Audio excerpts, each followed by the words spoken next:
Bueno, queridos consocios rotarios, después de esta generosa presentación del amigo que, como él dijo, nos conocemos desde hace tantos años, del Club Trubil, mi homónimo Gonzalo Dupont, que en realidad la podría haber ahorrado porque soy de la casa y no es la primera vez que tengo el honor de hablar en este lugar y desde esta tribuna. Debo confesarles que cuando el presidente me pidió hace cerca de un mes que disertara sobre el tema de la Carta Magna, de cuya suscripción por el rey Juan Sin Tierra se acaban de cumplir el día 15 de este mes 800 años, pensé que me iba a resultar fácil armar un esquema para esta disertación. Pero luego me encontré con dos dificultades. La primera, que la hube de superar gracias a la colaboración de una nuera mía que me bajó el texto de la carta, que no la podía encontrar yo la buscaba en libros y en libros mal podía estar, de internet, o más concretamente de lo que le llaman Google, los iniciados en esta materia de la informática y la computación, en la cual yo soy ignaro, me encontré que con lo que yo creía que era una breve declaración de derechos, fundamentalmente centrada sobre el principio fundamental de que no se pueden imponer impuestos desde las alturas del poder sin previo consentimiento del Parlamento y bajo forma de ley, este presuntamente breve documento era una extensa declaración de derechos de 63 artículos y, para peor, la mayoría de ellos redactados en un lenguaje jurídico arcaico y con un contenido ciertamente farragoso. Lo primero que debo decir, arrimándome al enfoque jurídico del tema, es que el propio nombre de carta que tiene el documento no se corresponde con el que se le da en el derecho contemporáneo. La carta es, para los juristas, una constitución. Esta no es una constitución, esta no tiene parte orgánica, no habla del Poder Ejecutivo, solo indirectamente hace presumir la existencia de un Parlamento, solo en forma lateral alude a órganos jurisdiccionales o judiciales, sino que es una declaración de derechos bastante extensa, heterodoxa para el pensamiento jurídico contemporáneo, pero que en algunos aspectos sí se acerca a lo que son las declaraciones de derechos de las constituciones del presente. Lo primero que quiero decir, aunque es un dato para memoriosos, es el lugar donde se dictó, porque al pie de la carta se dice que ella se emite o se firma en una población, en la pradera, dice, de Runnymede, no sé si se dice así en inglés, se escribe Runnymede, al suroeste de Londres. Ello ocurrió el 15 de junio de 1215, 800 años A. Su firmante fue el rey Juan Sin Tierra. Este nombre me hace presumir que tras la confrontación que tuvo, como surge del propio texto de la carta, con los varones, con los nobles principales de lo que ya era el reino de Gran Bretaña, había un problema de que este rey, si bien alguna tierra tenía que tener, porque antes de ser rey había sido el hermano del rey y algún ducado, algún principado debía tener, tenía con los varones una confrontación derivada, esto lo presumo yo, de que ellos eran propietarios más importantes. Y esta declaración que firmó Juan Sin Tierra se la arrancaron los varones, los propietarios, como surge de la parte final de la carta, que voy a leer, donde dice, creo que en el artículo 60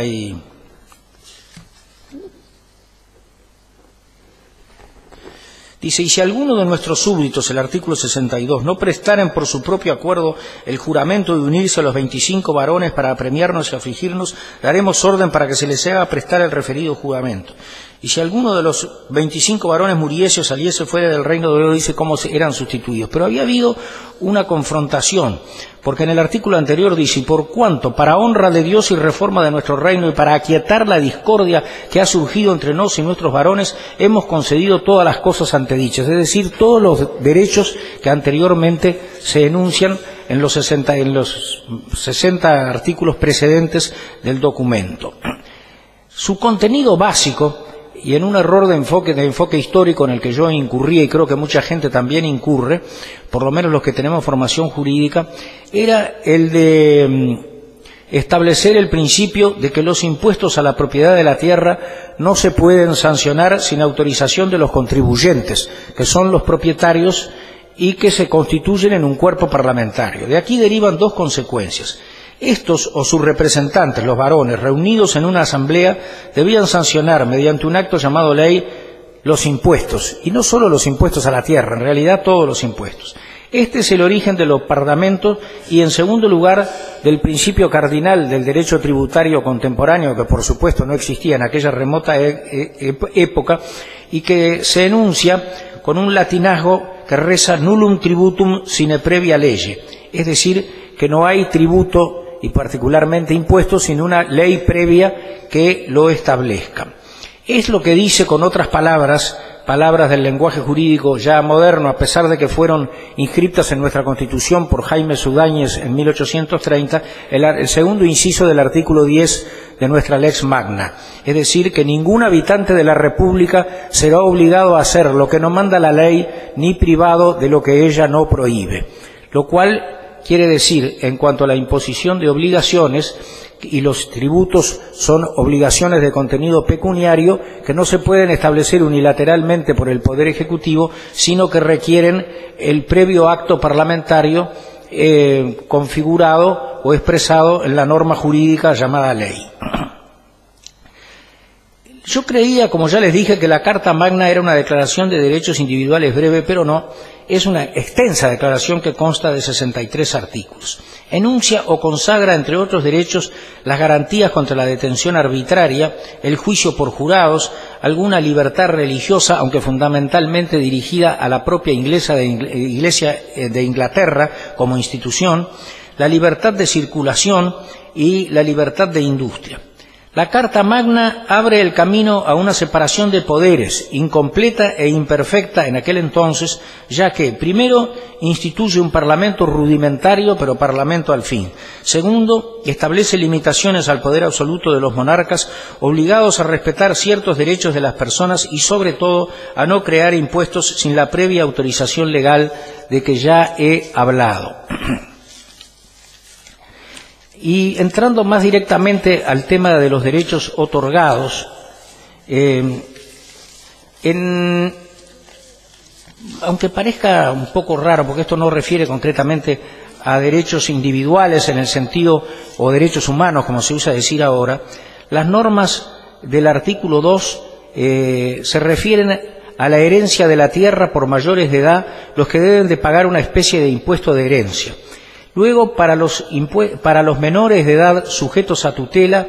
se establece el mismo derecho quienes heredan pero sin pagar impuestos, ¿no? Advierto claramente cuál es el fundamento de esta distinción.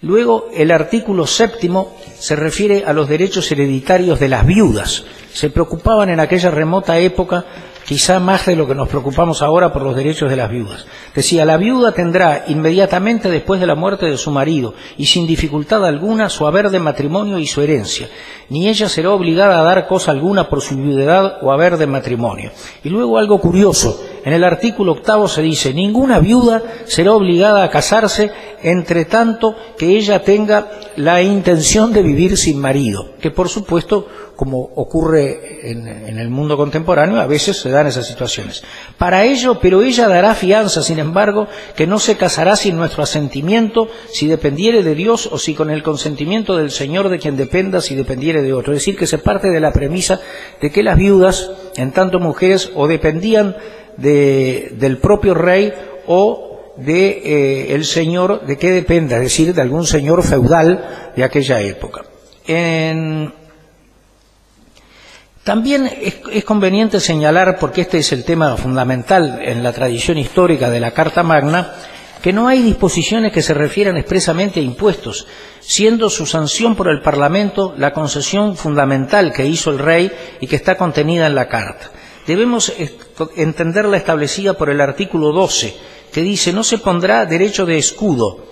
se escribe escutage, con G, escutage, debe ser en inglés, de nuestro reino, a menos que sea por el Consejo General de nuestro reino, excepto para redimir nuestra persona, es decir, para liberar al rey en caso de que se encontrara preso, y para armar caballero a nuestro hijo mayor, y para casar una vez nuestra hija mayor, y para esto se pagará un subsidio razonable. Subsidio creo que se entiende en el sentido de impuesto, porque luego el artículo 14 dice, y si el Consejo General del Reino, y la persona que tradujo el documento puso entre paréntesis Cámara de los Comunes, intervendrá en lo concerniente al reparto de los subsidios, excepto en los 3 casos arriba mencionados. Y para repartir los derechos de escudo, haremos que sean convocados los arzobispos, obispos, abades, condes y grandes varones del reino. Es decir, que para esa circunstancia especial, que parece ser la distribución de los recursos que se conseguían mediante el establecimiento y pago de los impuestos, se debía reunir este parlamento ampliado, digamos, con los grandes dignatarios de la Iglesia y establecer los destinos que se debían dar a esas rentas. También en el artículo 16 se establece el principio de inembargabilidad y sus excepciones. Dice este artículo: nadie será sujeto a embargo para ejecutar mayor servicio por un feudo de caballero u otra posesión libre que por ellos deba. Me imagino que ustedes tendrán un poco las mismas dificultades de comprensión que las que tengo yo para entender cabalmente esta disposición, porque se maneja con el lenguaje que sería habitual en aquella época, pero que nos es ajeno en el tiempo presente. También en el artículo 20 se establece la facultad del parlamentario de establecer multas, léase penas, y que la culpabilidad por las mismas deban ser determinadas o autorizadas por un juzgado. Dice, ningún hombre libre podrá ser multado por una pequeña falta sino según el grado de la falta, y por un gran crimen en proporción a la gravedad de él. Y luego dice al final, omito leer los párrafos intermedios, y ninguna de las dichas multas será adjudicada sino por el juramento de hombres buenos del vecindario. Entre paréntesis la traductora puso por un juzgado. En el artículo 13, creo que es 13, sí, se establece la libertad de navegación. El gran problema que tuvo la Argentina durante tantos años, sobre todo en el siglo XIX, desde que dejó la vida colonial. Dice, y la ciudad de Londres tendrá todas sus antiguas libertades y costumbres libres, tanto por tierra como por agua. Además de esto, queremos y concedemos que todas las demás ciudades y burgos y villas y puertos tengan, como la establecía Artigas en las instrucciones del año 13, tengan todas sus libertades y costumbres libres. En el artículo 10 se establece... No es el 10. Perdón por la... Bueno, hay una disposición que establece que... se establece que nadie puede ser detenido sin que previamente es el artículo, 39, la garantía del debido proceso legal, una disposición fundamental en el derecho actual, artículo 16 de la Constitución, que establece: ningún hombre libre será tomado o aprisionado o desposeído de sus bienes, proscrito o desterrado o de alguna manera destruido. No nos, se refiere al propio rey, dispondremos sobre él ni lo pondremos en prisión, sino por el juicio legal de sus pares o por la ley del país. Es la garantía del debido proceso legal. Luego, en el artículo 41 se establece la libertad de comercio. 51 en realidad. Todos los comerciantes podrán salir salvos y seguros de Inglaterra y volver a ella y permanecer allí, y pasar tanto por agua como por tierra a comprar y vender según las costumbres antiguas y permitidas, sin ningún perjudicial portazgo en tiempo de guerra. Cuando sea, fíjense hasta dónde llega, cuando sea de alguna nación que se halle en guerra con nosotros, y si alguno de estos últimos se hallare en nuestro país al principio de una guerra, serán embargados sin hacer daño a sus cuerpos y mercaderías hasta que sepamos, o sepa nuestra justicia principal, cómo son tratados nuestros comerciantes en la nación que está en guerra con nosotros. Y si los nuestros están allí salvos y seguros, los de ella lo estarán del mismo modo entre nosotros. Es decir, que se aplica el principio de tratar a la persona que está en el país de la misma manera que se trata a los nacionales de esa nación, es decir, de Inglaterra, en la otra nación. En el artículo 42 se establece la libertad de circulación de las personas o de salida e ingreso al país. Dice así muy claramente: en lo futuro será legal para cualquiera irse fuera del reino y volver a él, salva y seguramente por tierra o por agua, salvo su fidelidad a nos, es decir, al rey. Si no es que en tiempo de guerra sea por poco tiempo para beneficio del país y las gentes que estén en guerra con nosotros y los comerciantes que se hallen en la condición de la que hemos hablado arriba. El artículo 52 establece la garantía fundamental consagrada por el artículo 12 de nuestra Constitución del debido proceso legal. Dice: si alguno, sin previo juicio legal de sus pares, ha sido desposeído o privado por nos, es decir, por el rey, de sus tierras, castillos, libertades o derechos, se los restituiremos inmediatamente. Y si sobre este punto se suscitare alguna disputa, es decir, un litigio, sea decidida la materia por los 25 varones aquí adelante mencionados para la conservación de la paz. Es decir, que los varones integrantes del Parlamento se constituían a estos efectos en tribunal judicial.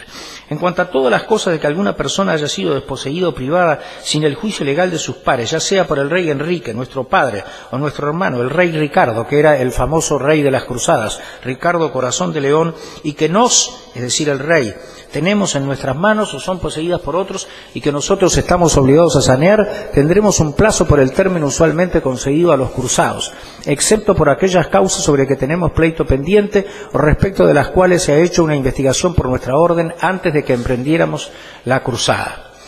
Bueno,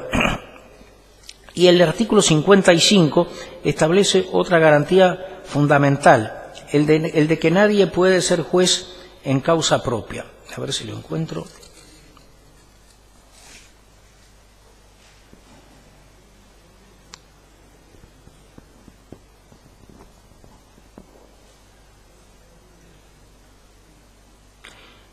Bueno, francamente esta disposición en el fárrago de tanta cantidad de normas se me ha perdido. Luego algo curioso que se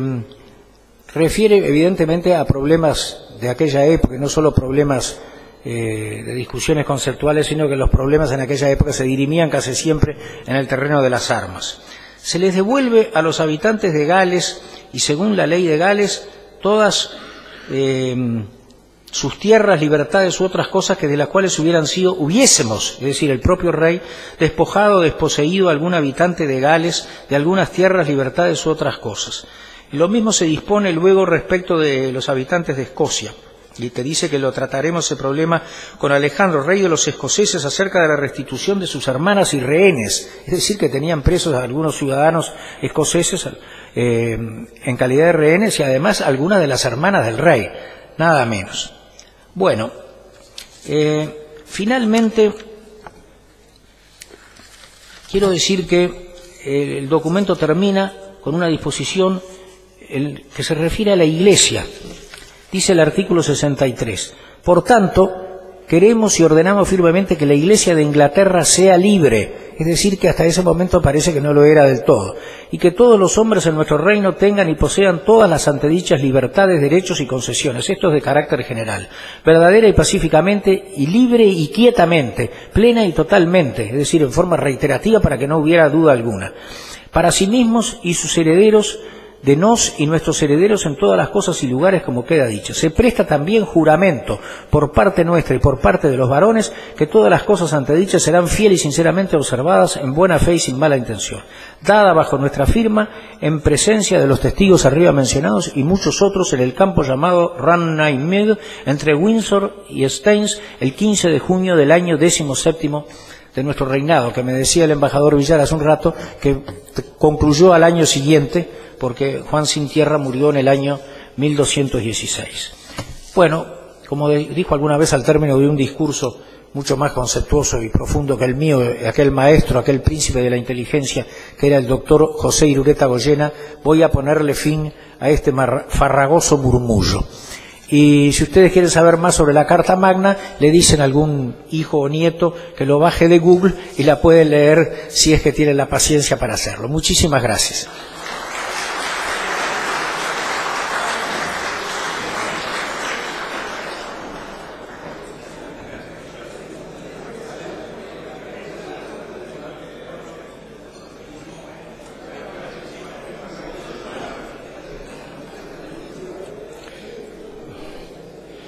Bueno, después de esta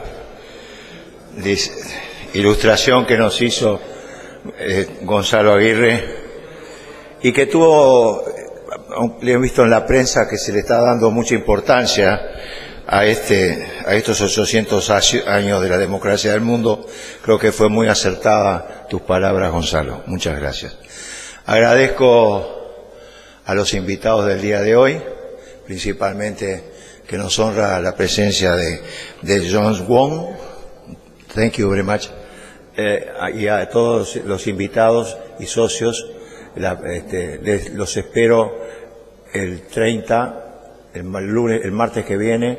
que es la fecha en la cual procederemos al cambio de guardia del